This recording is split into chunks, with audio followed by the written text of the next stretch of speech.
morning and welcome to First Things First, the show where you learn how to build a thriving nonprofit and live inspired. This morning, I want to talk with you about Grandma Gini. No, not my Grandma Gini. It's just a term that I use because so many times we forget about our smaller donors. I'm working with an organization right now and they have a ginormous database of names, maybe 15 or 20,000, which is pretty good for an organization with a budget of about $5 million. The problem is that they get so many small donations that they're focusing most of their fundraising effort on their major donors, people who give $5,000 or more. What they're overlooking here, and most nonprofits do this, is they think that their smaller donors are only going to give at that capacity, let's say at $50 or $25, maybe even $100 on the upside. But what I want you to consider is that a lot of times smaller donors are testing the waters, or even a major donor might be testing the waters with a smaller gift.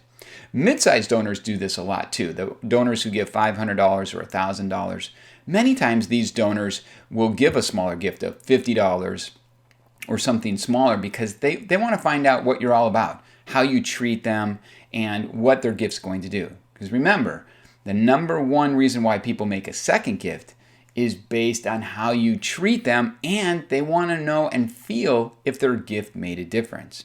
So where is all this going?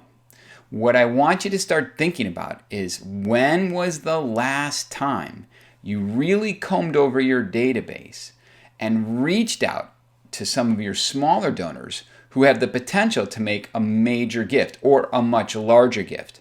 I mean, do you have some kind of giving ladder where people can move from a $50 or $200 gift up to something maybe larger, a $500 gift, or even a $1,000 gift? You need to reach out and look at the people who have been giving year after year. What about the small donor who's made 10 gifts at $50?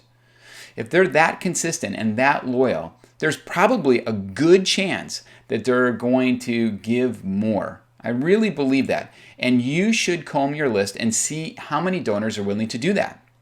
Now, this organization that I've been working with, I had them do that exact exercise.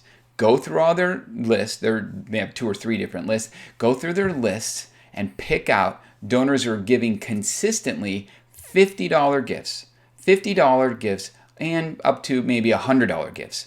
And what we did then is, instead of just sending them an email, we actually reached out to those people and made a phone call. We did that to about 500 specific donors as a test. And let me tell you, 50% of those $50 donors gave gifts of $250 or more. Think about that. 50% moved from a gift of $50 to $250 or more based on a phone call. And we had 3 gifts over $1,000. Now, that's a challenge I want to make to you. Look at your list, comb through it, look at the donors who've been making, let's say, gifts for 5 years or 10 years, long-term givers, and find ways to move them to a larger gift. Create some type of giving ladder, or something that's like, maybe said the simplest terms are like the gold level or the silver level or the platinum level.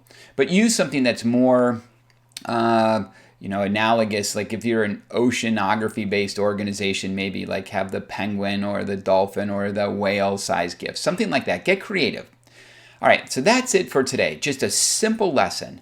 Comb through your list, look for the Grandma Ginis, and move them to higher and higher levels by reaching out and making a phone call. Well, that's it for today. Thanks for tuning in. And remember, keep feeling your passion and giving back, because the world needs more people like you to make it a better place. See you soon.